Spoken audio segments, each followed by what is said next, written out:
Well, it is that time, and believe it or not, yes, believe it. It is the first episode of 2019, and I'm so stoked to have my guest on today. We're going to get into that in a sec. I just want to say thank you for those of you who have been continually chiming in, tuning in, downloading us on the radio podcast everywhere.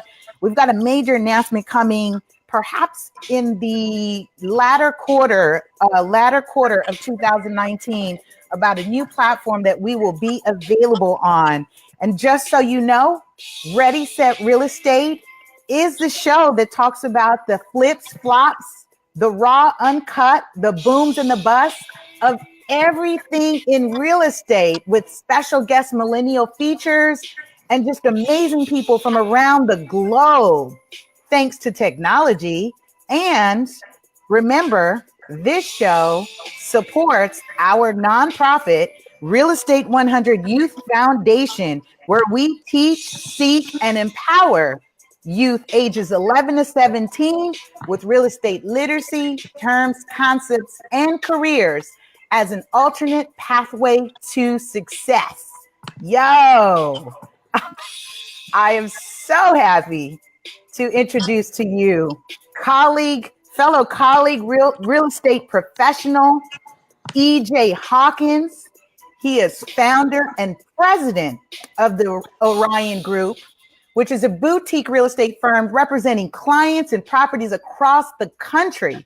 Listen up. He's located in Century City, and agents are positioned to represent clients across the country.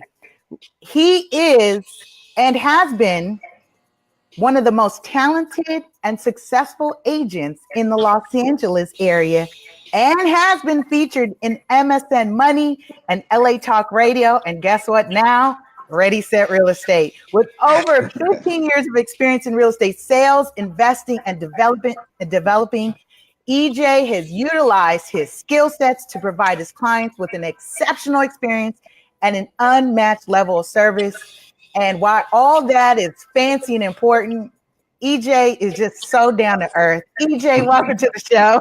Thank you for having me. Absolutely. I am so excited. So here's just my honest truth about EJ. First impressions. EJ and I met at one of our local association boards. First impressions. This guy is clean cut, yo. Like clean cut. He's sharp. You know, the epitome of dress for success.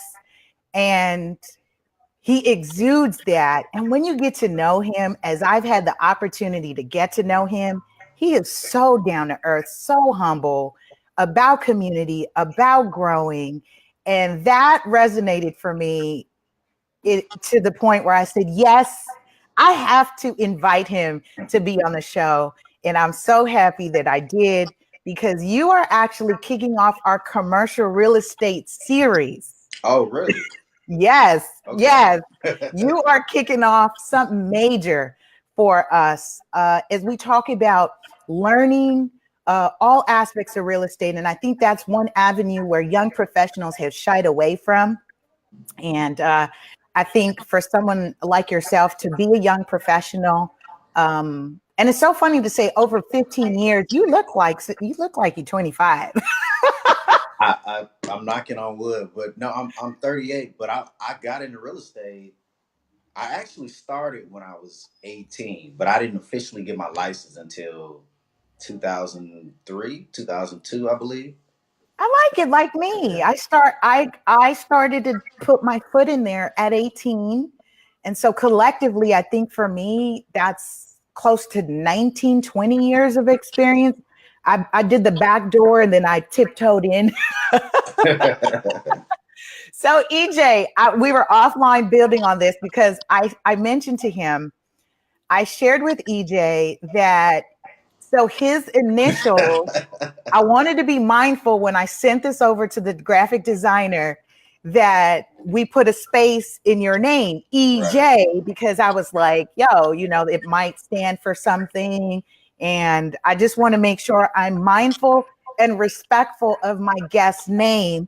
More so, here's really why this resonated with me even more. EJ, I just read an article that Nike's team screwed up on Steph Curry's name that added to them costing or losing him. And they lost about $14 billion when they were renegotiating his contract. Wow. That How do you mess up somebody's name? Yeah. Well, you know what? I'm so used to it growing up. I mean, I've been called everything from Erkinger to Irvin Johnson to EJ Brandy. So I'm used to it. So, it's not common that somebody's actual name is just initials, but I my didn't even dad think gave it about to me. EJ So, Brandy, by the way. yeah, I've heard it all. So. So EJ, so you said, go ahead, would you please? You said EJ is really your name. Yeah, EJ is really my name. So my dad's name is Eugene Jeffrey Hawkins. Hence, which is why he gave me his initials because he assumed he assumed at one point like that's probably not the best name to use for a guy growing up in the 80s and stuff like that. So he just gave me his initials and he told my mom, he said, when he gets older, he can literally name himself whatever he wants to with those two initials. So True.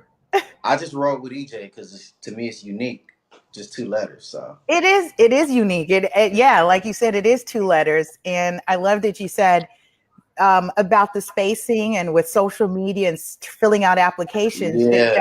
they're not accepting two letters as a name. Yeah. Yeah, that's my dilemma. Like if I'm filling out an application online and when you put your first name in there, I'll put EJ, right? And since it's only two letters, the application will, when I go to submit it, it'll say you must put your full name in the application.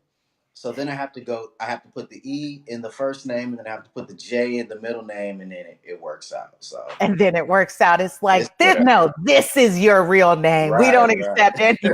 Right. Oh my goodness. Yeah, that is a true dilemma. I can imagine that. And it's also revealing in the faultiness in certain systems and how they're designed. Right. So, okay. You see, guys, I told y'all he's like really. I wasn't expecting that when we were talking about offline about his name. I was like, I just wanted to make sure it was right. I sent it to my design team. There's a space, and so you're saying no, really, EJ is your name. Yeah, that's So my name. I really have tons of questions for you, but I think we're just going to let this naturally flow because Okay. we do stream live, we're organic, it's not scripted. And one of the things, as I said, in terms of kicking off our series, I just would like to learn from you how the development started, because like you said, you started taking kind of those baby steps, and I'm going to come back to that, especially as we talk about young professionals and how they make their move into that. But for you, how did jumping into that arena of investing multifamily, and then I don't know if you want to share publicly the recent project that you just did. I mean, I would love for people to know just kind of the where you have scaled at this point and where you Right. started off, but we'd like to hear that journey because that's not something we always get to hear. It's interesting. I tell the story all the time. So I started when I was 18. It was like my senior year of high school. My dad, he owned several commercial properties.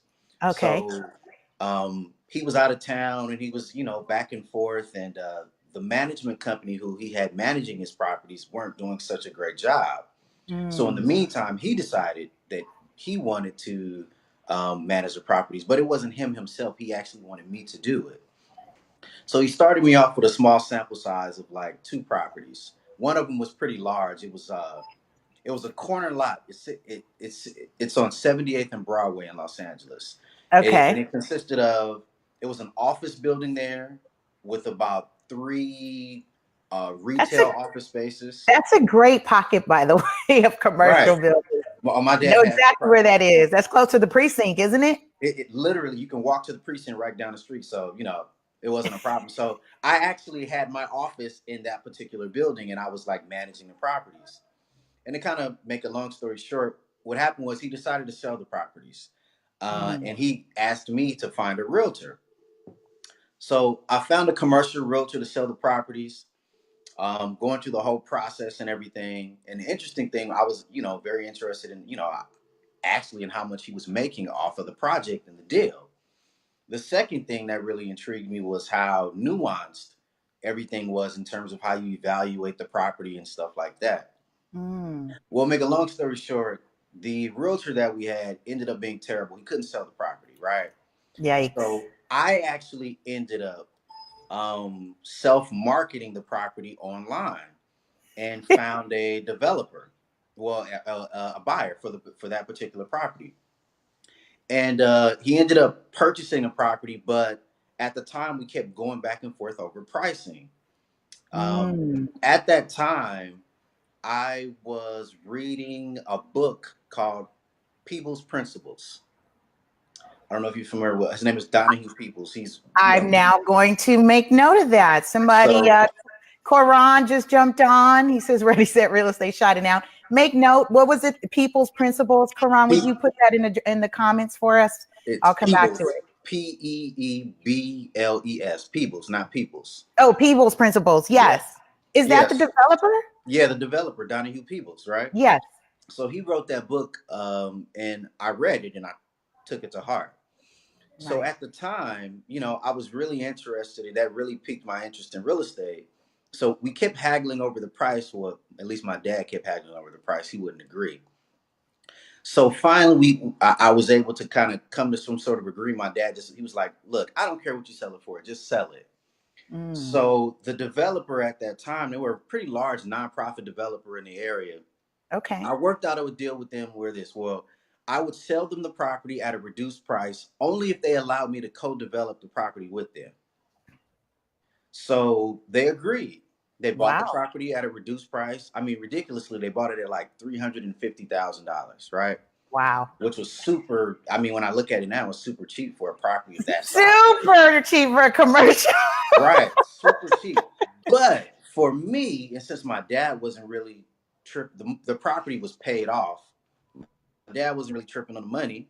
So I looked at it as an opportunity for me to get my foot in the door and learn from a developer. Yes. So I had an Right. opportunity my first real estate project was a 16 unit apartment building that I helped co-develop with a nonprofit on 78th and Broadway. To this day, that property still sits there and I still have ownership in the project. Oh my gosh, Yeah. that is such a win story. Yeah. Jeez. So Okay, so what see, and now I want to get into the negotiating of it because one of the things that what we hear all the time, and I'm learning this, which is why as a co-developer, I'm actually going to be developing my first project out in Virginia.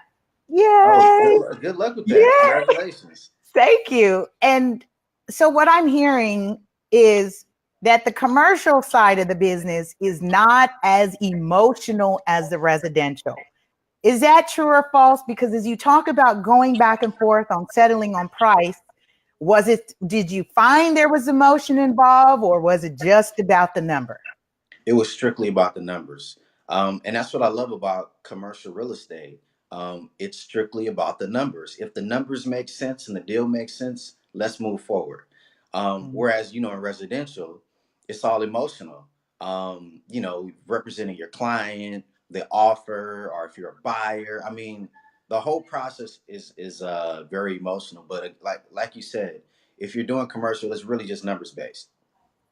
And so how involved when we talk about the numbers? Because for those who've been like, I've never been good at math, we have fancy calculators. And we have fancy calculators. And when you talk about the analysis from a commercial standpoint, is there a formula that applies to whether you're doing 16 units versus 200 units? Does that formula change or is it the same? The formula doesn't change. Uh, Okay. the only thing that changes is if you're dealing with a larger property is. So I deal in the multifamily space. Mm-hmm. I don't do like office buildings and stuff like that. So for instance, the difference between a 16 unit and a 200 unit apartment building, you would use the same formulas. The only difference is that you go a little bit more in depth in terms of like when you're dealing with a 200 unit building, you want to know like absorption rates and things of that nature, because what you want to know is if I develop a 200 unit property in a particular area, will Yeah. that property, how quickly can I rent that property out? Is it Mm-hmm. going to be too big for the area? Um, and what can I maximize my rents at? Whereas opposed to 16 unit particular property, it's a smaller building, a lot easier, depending upon the area. If it's in Los Angeles, it's a lot easier to rent out. But a Right. larger property in a specific area, you do have to do a little bit more research on. But let me preface this by saying I'm no mathematician. In high school, I probably averaged in math. I, I probably toggled between a C and a D, just being honest with you. So We I'm love no, honesty, yeah, and this I'm is no why that's mathematician. important. Yeah, Please let them know. C or D. You didn't come off a hey, mathematician. I graduated high school with like I barely made it because I was busy clowning around in the classroom all the time. I think I graduated with like a 2.3, but when I went to college, I averaged a 3.5 only because I Wow. was I was taking classes that interested me, that I was That interested in. interested you. Yeah, I've heard that. I just want to yeah, make a note. I just want to really make a note here, especially because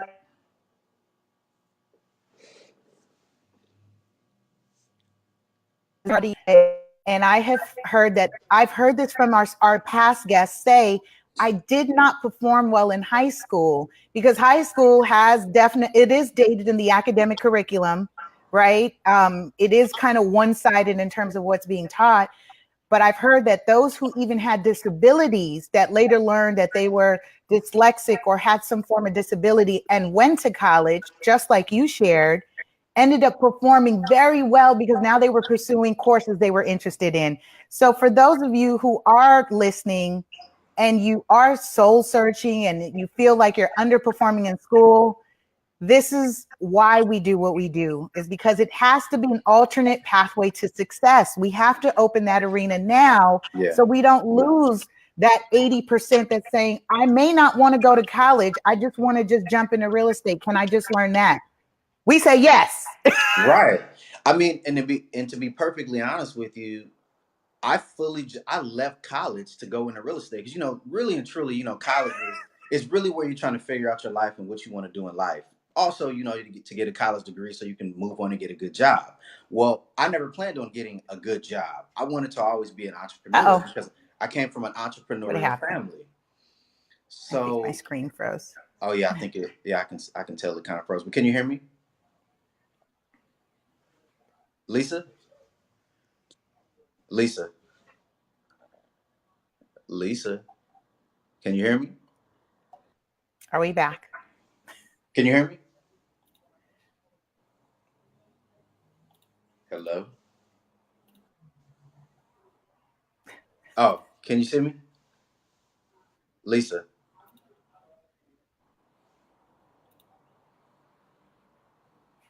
Lisa.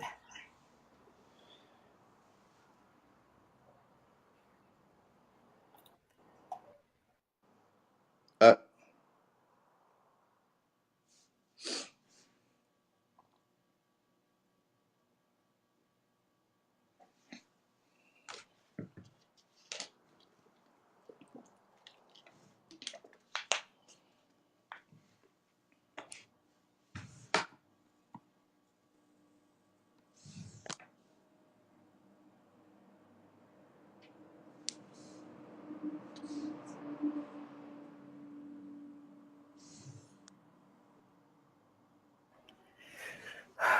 can you see me? Woo!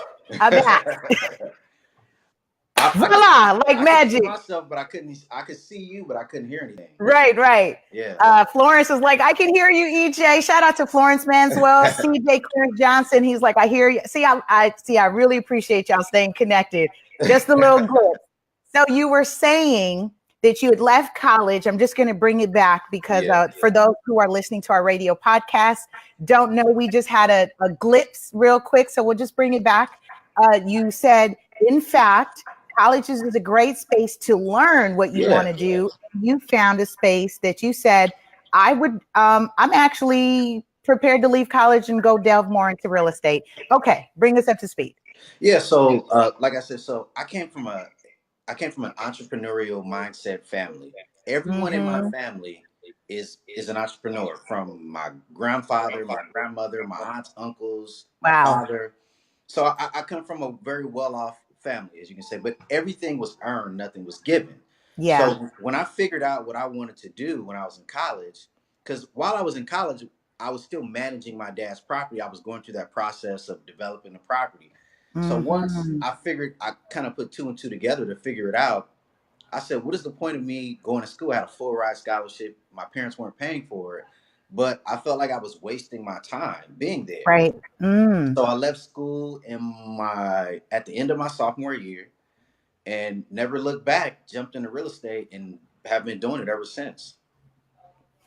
I just, it's like a happy ending. It's like a Yeah. happy ending.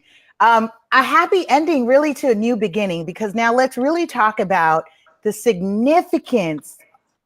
And you and I really can build. We build offline. CJ, not CJ, but EJ and I, because CJ is also someone who's very vested in the community. He's also a realtor associate as well. Um, One of the things that is so key that you shared, and I really want people to hear this from you, the importance of community retention when you're talking about development and being Oh, involved in those conversations and being involved in those projects. Would you please share with us your take and just really what you've seen over the course of your years and experience? yeah. So it started up where I grew up at. So I grew up in Watts, right across the street from the Nickerson Gardens, on Imperial Highway in Central. So one of the things that I noticed was that there's a lot of vacant land over in that community. It's desolate. There everything is kind of like run down, with the exception of my family's business that we have over there. It's not the best of areas. And so when I got older, when I was in a high school, we moved to Inglewood, and Inglewood, predominantly African American area, mixed between African American and Hispanic. And actually, prior to this whole gentrification of what's going on in Inglewood, Mm-hmm. I had already saw it happening. Because Okay. what happens is in real estate, especially commercial real estate, Mm. it's all supply and demand, and it's all about land, right? Where can we find more resources at? So if you Mm. look, the true development renaissance that happened in LA happened in downtown LA, right? Happened Mm. in the early 2000s, where they started redeveloping buildings, and you start seeing the tall buildings going up. They developed the Staples Center and things like that. And then what happened was that developers started, as that area got more expensive, developers started jumping to other areas. As Mm. those areas became more expensive, the only area left at that particular time, in terms of great location, it's close to the airport, it's considered the South Bay. You have major entertainment, you have the Forum, you have the Hollywood Park Casino, and you had a ton of land in Inglewood at that time. If Mm. people think back, prior to them, when they built that whole development center over there on Century, where they have Target and Home Depot and all that stuff, Right? it was desolate over there. It was nothing, right? There was nothing. So that was kind of the thing that kind of led me to believe, like, okay, what's going to happen is that these developers are going to start buying in areas that are predominantly now African American, right? Are Mm. minority based communities, Right. such as Compton, Inglewood. Well, mainly that's all we really got is Compton and Inglewood. Um, so as they started buying in those particular areas, and I started kind of seeing what was going on, it, I positioned myself in terms, and I started looking at my community in Watts, where we had tons Mm. of land. And most people would assume that, well, who the heck wants to build in Watts, or who wants to do anything over there? But look what happened to Echo Park. It was one of the worst crime-ridden areas in Los Angeles. Now you go over there, and it's a coffee shop on every corner. It's You a have coffee shop. it's a It's vibrant a hip, community. vibrant, Yeah, vibrant colorful community. Yeah, community. the Silver Lake area. So areas similar to that. So Inglewood is actually in the process. Well, it has already begun that process in terms of being an area similar to that. So I took it upon myself. I said, well, I'm from Watts. That is my community. And if I Yes. want my community to survive and to be sustainable, then I have to take it upon myself, since I don't see anyone else doing it, to Yes. be involved. So luckily, my family had already owned several properties in the Watts area. But what I did was that I was able to partner with my dad, and we started purchasing all the surrounding vacant lots in our area. So we purchased about 9 vacant lots in the Watts area. And at Wow. that time, I didn't know what to build on it or what to develop them. I just knew that we needed to own that land.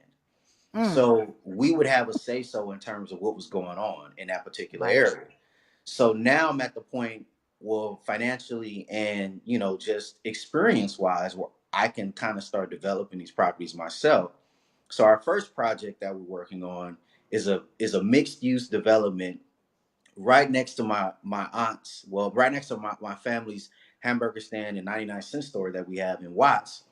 It'll be a 19 unit, well, no, excuse me, 26 unit development, and it'll be comprised of homeless housing and market rent housing. And when I say homeless, I don't mean like the typical person that you may see, unfortunately, that it doesn't have a home to live in, that's living on the Hmm. street. These are Okay. working homeless people who work and who have jobs, women who have kids, but they make enough money, but just not enough to be able to afford a place to live in a nice and decent area. Well, Wow. those people are considered in some scenarios homeless.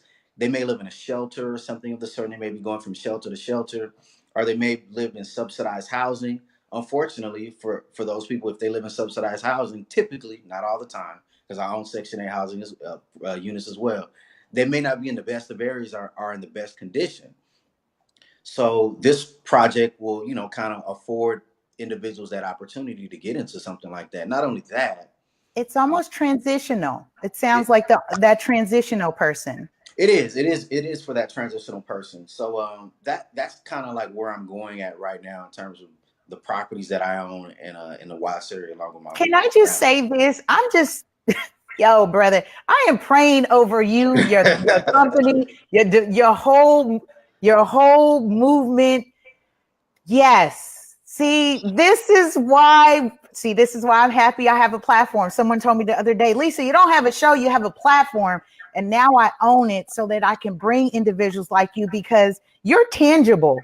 You're doing phenomenal things and it's almost like shark in water, and you just kind of you stick and move, which is what I think what resonates with me about you, because there are people out here talking about we got to buy back the block, we got to do this and that, but everybody's trying to go buy the most expensive piece of real estate on the Monopoly board game, which is Boardwalk. And you came in here and bought my favorite piece, which is the light blue piece, which is the first piece from start, which Right. cost $100. That's me. I'm at that level. I want to buy that because I can buy that all that land and then start building faster than anybody else on the board who has to spend more for the land and then start building. When Oh Monopoly is done right. And that's exactly what you just taught us right yeah. now. It's like, yo, I went and bought the most inexpensive 9 pieces of land and then decided when the time is right, we're going to start making moves. And 2018, was it between 2017 and 2018? How much billions of dollars? $60 billion was just approved into the Compton and Watts project. Yeah, we're actually tapping into some of those funds for our project, so kind of worked out for us with that. Um, and I'm glad that the county and the city that they're taking that step to kind of see that those areas have been so desolate for so long and left behind, that they're willing to kind of put their money where their mouth is in terms of allowing individuals like myself to put money on the table, and us to develop these properties. Because the thing is, I'm just being completely honest. I have a ton of properties, but I don't have all the cash and the capital to really develop them the way I want to. Absolutely. So Right. utilizing the funds that the county and the city may have is, phenomenal. And it is really going to help me tremendously in terms of handling that portion of my portfolio of what I do. But then, also know I also buy out of state in other areas and pretty much take the same mentality and the same process in terms of what I do in other states. Like right now, we're in Georgia, Texas, Alabama, St. Louis, Missouri, Cleveland, Ohio. We're in all those untapped areas where people kind of like are not really looking into. Um, and it takes a lot of research and a lot of analyzation for us to really Yes. figure out these particular areas. It's not like Right. we're just saying, oh, let's just go here. And, Right. and typically my mantra is this when I invest: where everybody else, if everybody else is going right, I go left. So I'll give you an Yes. example. So this whole thing about Inglewood, let's just use Inglewood as an example. Everybody, I would say over the past couple of years, they've been talking about, oh man, you got to buy in Inglewood, and my thing is, well, if you're thinking about buying now in Inglewood, and you and everybody else are thinking of buying, it's too late. It's too late. I bought in Inglewood in 2003. I'm good. So I mean, but if you're buying now, you're buying on the high end of the market. Right. And you have to assume that at some point Inglewood will get to a point where it'll elevate and appreciate to where it's almost like Ladera Heights. I mean, because people are spending five, six, and $700,000 to buy a property in Inglewood, so you would assume that in order to get your money back, you're gonna have to sell it for eight, 900 to $1 million. It'll be like Lower Ladera or something of the sort. So Right. we do a lot of analytics in terms of like, and again, I'm not a mathematician. It's just that I've developed a skill set in terms of really looking at numbers and trends and things like that to figure out where we should go. I see. I feel like I'm winning, EJ, just because everything that you said is exactly what I've said.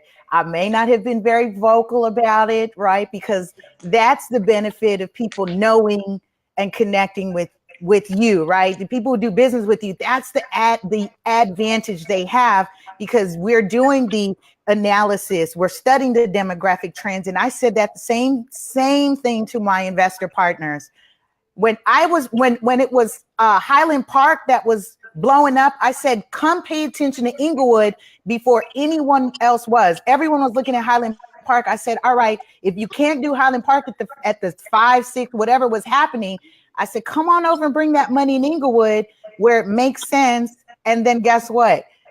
2, 3 years later, the LA Times did an article saying best LA neighborhood was Inglewood. Game over. It Right. now everyone was paying attention to it. Oh man, you dropped so many gems right now. I just want to shout out to CJ, who said this is right on time. I have been needing this. And yes, he has, because he's been talking about development, and his family as well also owns property in Compton. So definitely there may be a collaboration to talk about developing. And I love that you said that you own property. And when you talk, this is why cooperative economics is so important in collaborating, just like you managed to create a deal as being a co-developer on a project. I'm sure with creative collaborations, you can create the money to develop those projects. And Yeah. so I'm saying that because that's typically for us one of the only ways that we can maintain control of the land and the vision for the land. Right. So to kind of expound upon what you just said, so the problem in our community as it stands now is that everybody wants to make all the money for themselves. Mm, Everybody wants to make the money, right? No one wants to collaborate and work together and say, well, I got $10,000 and I got $50,000. Let's collaborate and go together and buy this property. Well, mm-hmm. they look at it, well, I only got 10. Well, and he has 50. Well, if I can't buy it, then, ain't nobody getting it. Well, let's not just do the deal.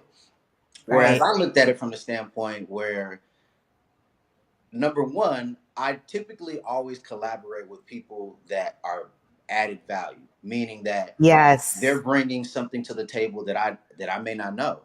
I've been in Yes. real estate for 15 years, but I'm not a know-it-all. I don't know everything. Wonderful. So what I do is I collaborate with people who have more resources or have more knowledge.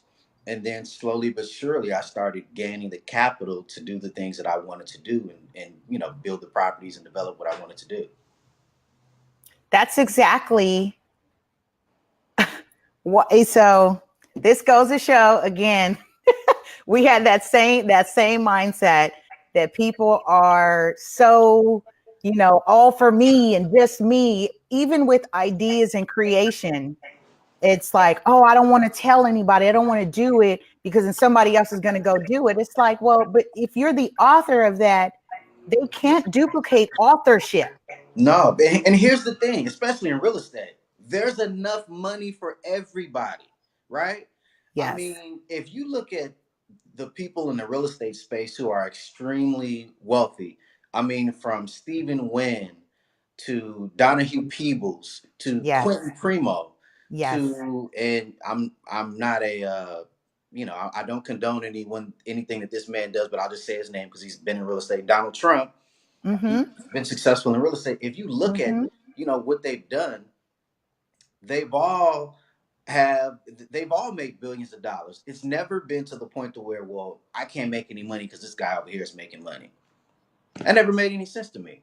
And Right. at the end of the day, if I can turn my $10,000 into $50,000, and you turn your 50 into 100, eventually I'm gonna turn my 50, my 10, 20, 50 into 100, and we just keep expounding, and we just keep moving forward. But people don't see it like that. They look at it as if it's a one end game. Either I'm going to make the money myself, or I'm just not. And I don't look at it like that, because the reality is, in order to be successful in anything, you have to partner with people. You have to collaborate.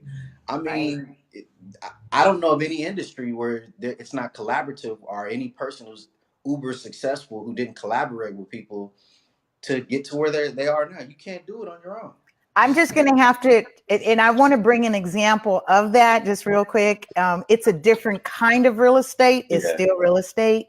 Um, it's 50 Cent's collaboration with stars. It's $150 million collaboration.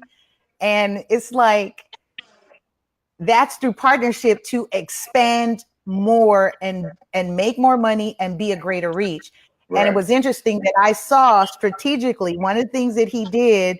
I saw this on his Instagram. Someone tagged me in it actually, and I ended up reading it.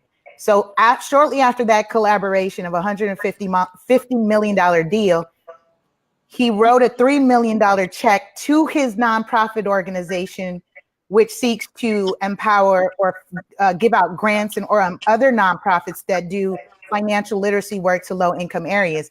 I bring that up because it is the money, it is making money and more money that the goal is to reinvest it back into the community. Why? Because it is the talents, the untouched talent, or what is the undiscovered talent in the community that is going to bring forth the next wave of money, ideas, creations.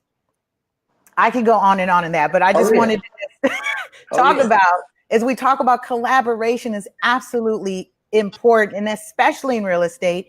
And I've said this before, that it's not so much the buyers and sellers making the deals. EJ, do you agree? It's the agents making the deals. It's the agents that make the deal. I mean, I'm gonna be honest with you, like, especially in my residential business, that not all, but quite a few of my clients sought my opinion in terms of whether they should buy a property or not. And Right, my opinion mattered. So right, if I would have said I don't think that's a great property to buy, they wouldn't have bought it. So yeah, agents, we make the deals. So right. Absolutely. And so, oh, this is so yummy. I got to be mindful of your time. oh, I kind of made enough time, so I'm good. Okay, good, good. Yay, y'all. We're going to keep EJ on about another 15 more minutes.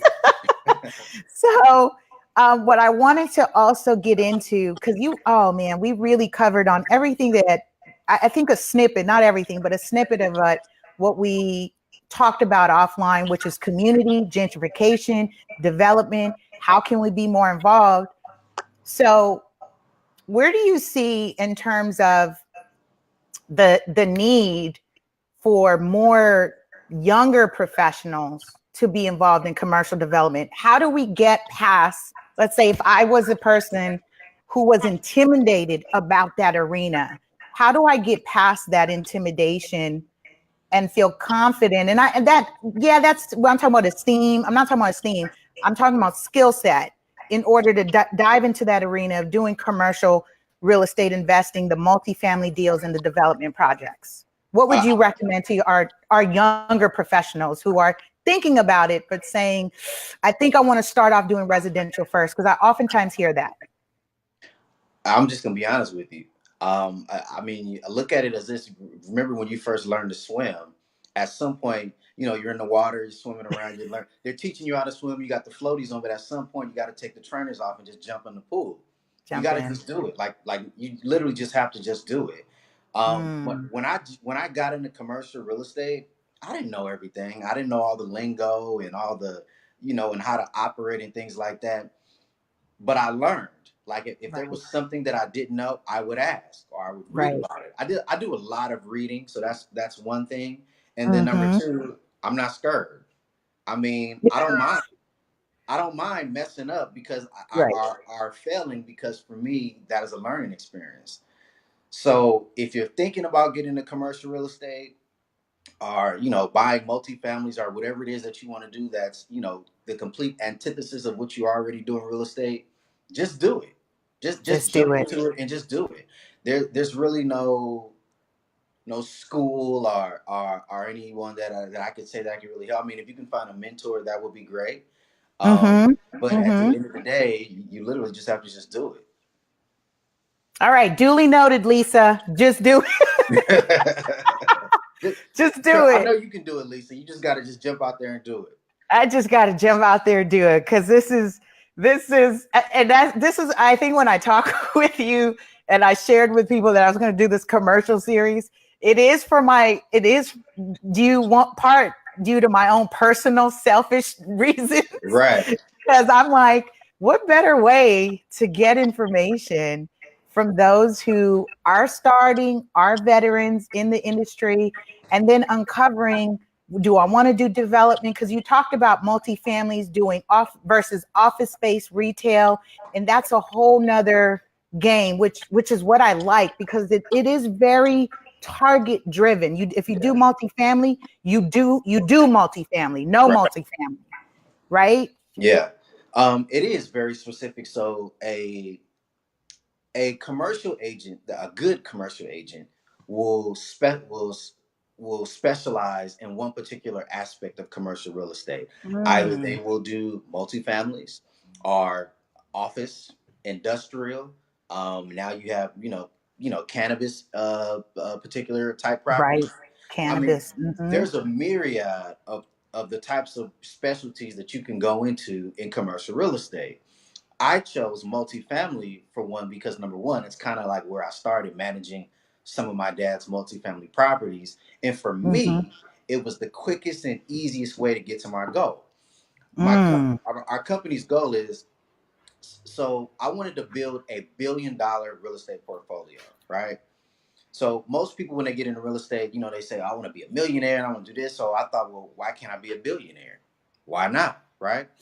I love So, it. you know what I mean? So I looked at it from, okay, what's the quickest way for me to get to that point and to build this $1 billion portfolio? So I studied several individuals who are billionaires and have billionaire portfolios, and they all started in multifamily. It's the Mm, easiest form of real estate to get into. And if you're a residential agent, it's the easiest aspect to actually learn and really comprehend. Whereas opposed to office, industrial, and all the other aspects of it, you probably need someone to really teach you or mentor you on that aspect. So for me, that I started with multifamily. Others may start in somewhere else. I love that. That was a great tip, you guys. We call those real estate gems. Whenever there's a real estate gem drop, That was a real estate gem.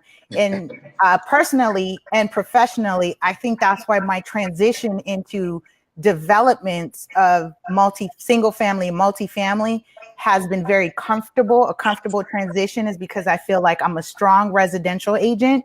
And so now moving into that arena, I'm like, all right, the goal for me is 2 commercial deals a year, 5 to 10 units.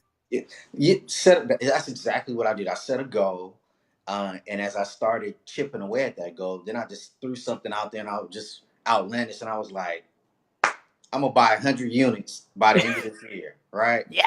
I didn't know how I was gonna do it, but I set the goal out there, and at the end of it, literally, in the beginning of December, I put in escrow a deal that would be my 100th unit for the year to add to the portfolio that I already have. So I did it, but you just gotta, sometimes you just gotta throw something out there and make it happen.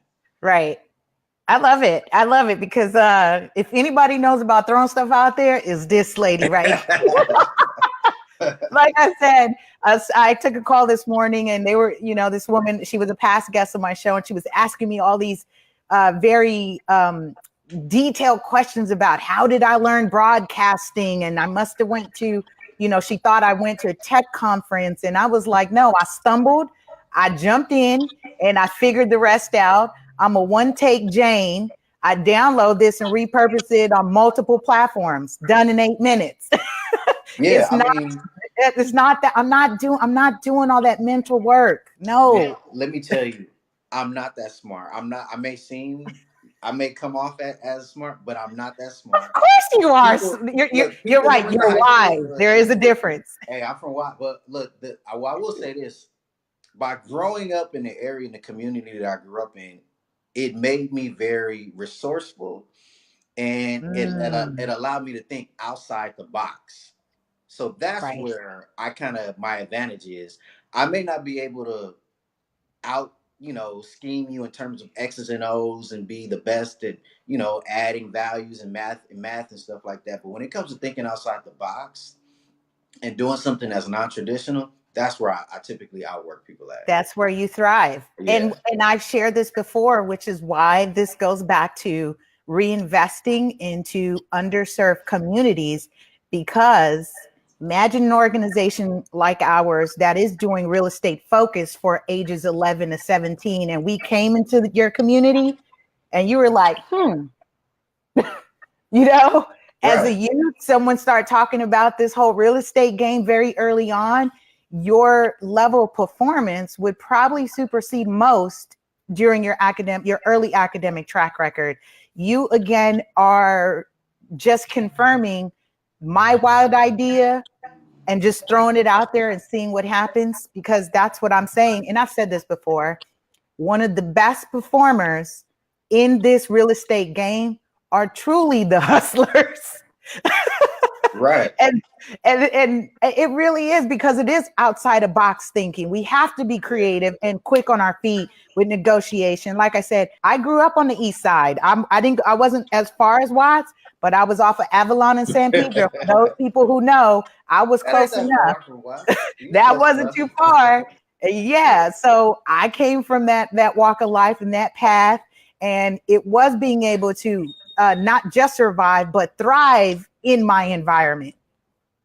Yeah, definitely. I mean, I think my upbringing and growing up in Watts made me who I am today. And it's funny because growing up, I used to be embarrassed about. So Mm, when people would ask me, because I always went to school outside of the area. I went to school in like Carson and Torrance and stuff like that. So I would always, when people would ask me where I lived at or where I was from, I would just say, LA or Los Angeles. I never said Watts, right? Because it right, always had such a negative connotation to it. But as right. I got older and I started, really, taking pride in my community, albeit, Yeah, it's not the greatest looking community. I'll tell everybody where I'm from, wherever I go. Like, I'm from Watts. Like, right, it made me who I am. right. Yeah.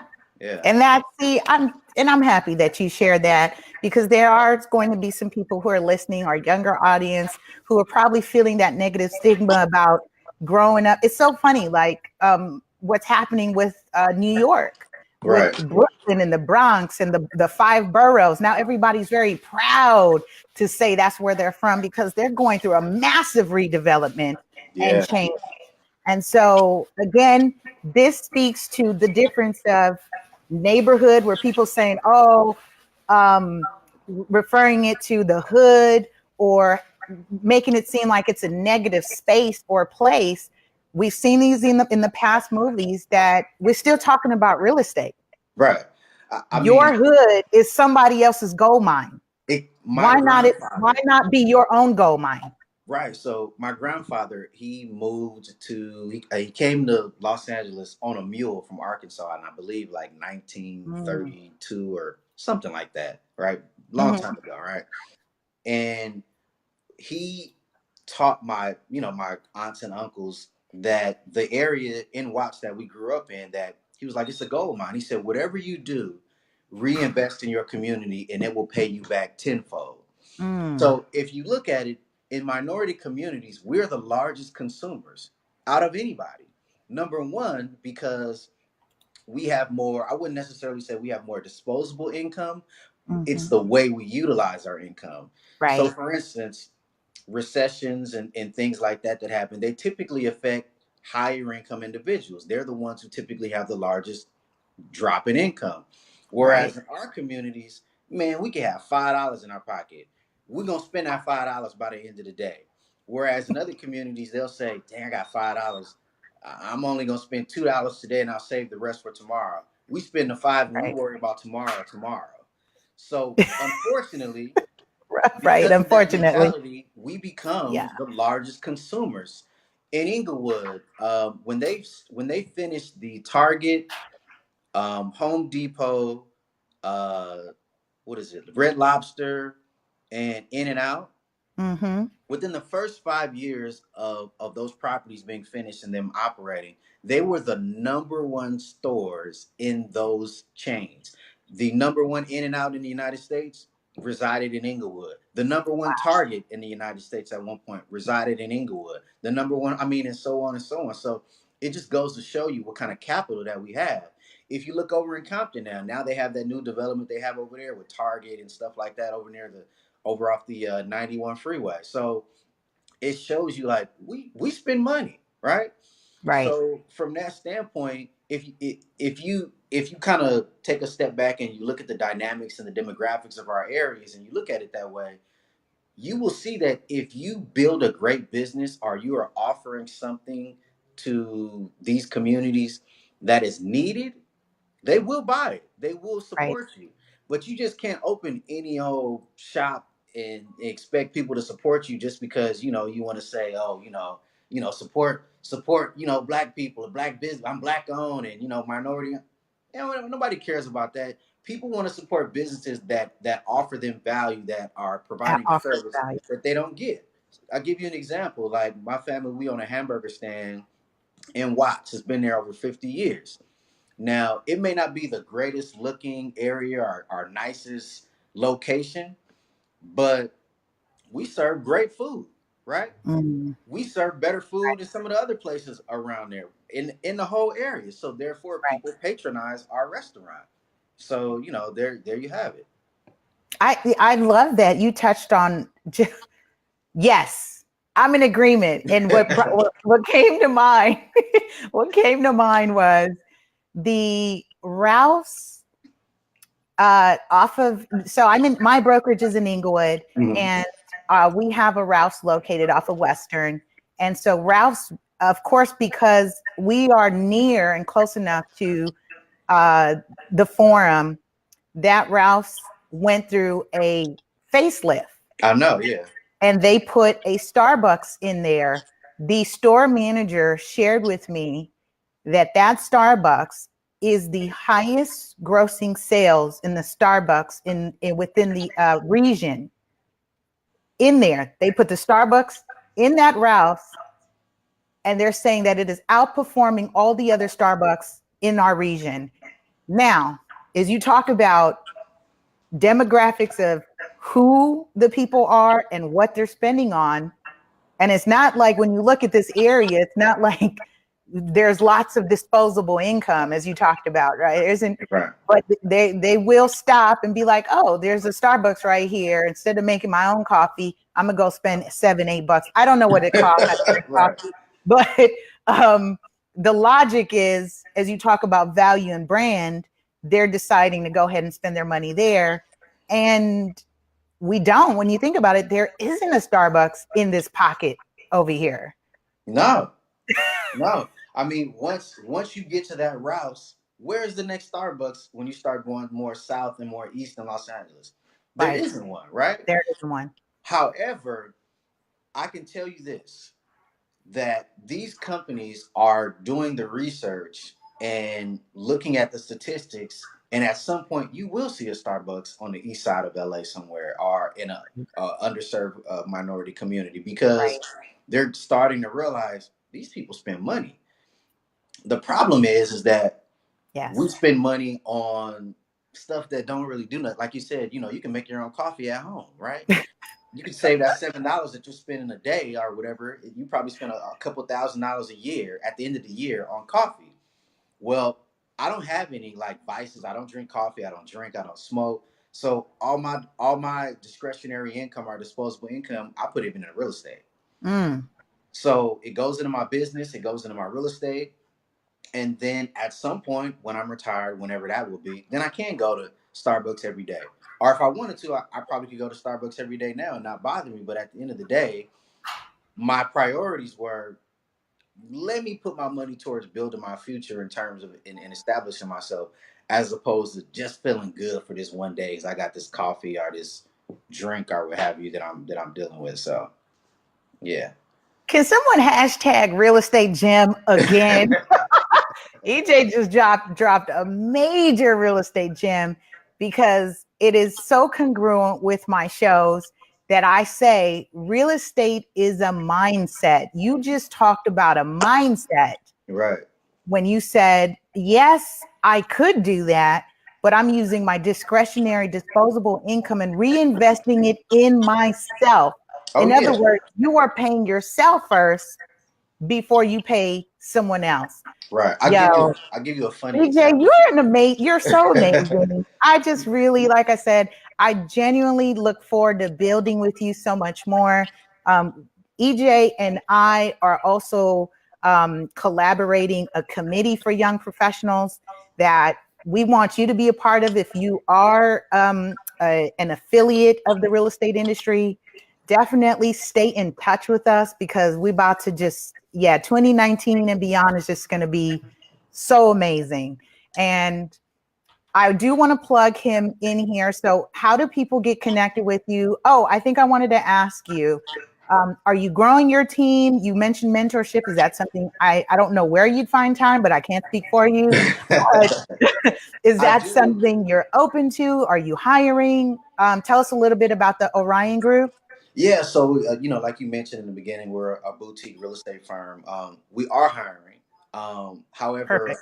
I don't go out and recruit. Right. I work with people that I think would be good candidates or have the talent that I believe that can be successful in real estate. I Mm-hmm. do mentor people, only those who have the tenacity to want to be mentored. I Mm-hmm. don't want somebody just coming to me trying to work with me and we talk one or two times, which is fine. If you just want to call me and have a conversation with me and ask me some questions, I'm all for it. But in terms of like mentorship, I do mentor two people as it stands now, but I'm all open to it. But you can catch us at www.oriongroup.re.com. I'm not too I'm not really on social media, but this year I'll kind of be You I'll are be today. yeah, I'll be stepping my game up this year on social media. I kind of operate like under the radar, Yeah, but you this year, do. you can catch me at I'm on Instagram at the Real Estate Mogul. Catch me on Facebook, EJ Hawkins. So yeah. Awesome. You heard it, y'all. So Orion Group, re.com to learn Yeah. more. And he is on social media now this year, and especially now. Because I'm just going to have this all over social media in the next 15 minutes when we wrap this up. So great. As we wrap this up, and again, thank you so much for time blocking to come on and really just be a contributing added value voice to our show, our platform, and what we're doing through our work. Again, for those of you who are new to me, this show does support Real Estate 100 Youth Foundation. We are our nation's first country that is real estate focused for the youth and young adults. We teach real estate literacy as an alternate means to success. Ages 11 to 17 specifically is our target. You can learn more at realestate100youth.org. All right, EJ. We had so much gems today, real estate gems. Would you please leave our audience and our listening and viewing audience with any last kind of parting words, especially since people are talking about change and New Year's resolution for 2019? What would you leave? What would you suggest in terms of, any last parting words? Real simple. Be bold and be brave. Don't talk about it. Ooh. Just be bold, be brave. Don't talk about it. Just do it. That's really all I can really impart. If you really focus on that and you take heed to that, you can accomplish anything you want to in life. I like it. I love it, especially because I just did a post about being bold. One of my bold moves was I cut my hair, and it's officially 12 months since I did that. I'd never done that. And that has been me stepping more into being bold and courageous and out my comfort zone, which is, like I said, this is why I'm doing a commercial series for those who have been thinking about it, who've been saying, I want to learn more. I just don't know where to start. And I just loved every moment of this show, EJ. You are awesome. Thank you. You guys, that's it. We're getting to wrap this up. This was beyond powerful. Again, if you just tuned in, you're late. Listen to the replay and tune into our radio podcast everywhere on Spotify, iTunes, Google Play, Stitcher, Breaker. We're everywhere. Just type in Ready Set Real Estate and it'll come right up on your phone and your car dashboard. We're available everywhere. All right. So we are out, you guys. EJ, I will see you soon. You will. All right. Thank you. All right, guys. We're signing off.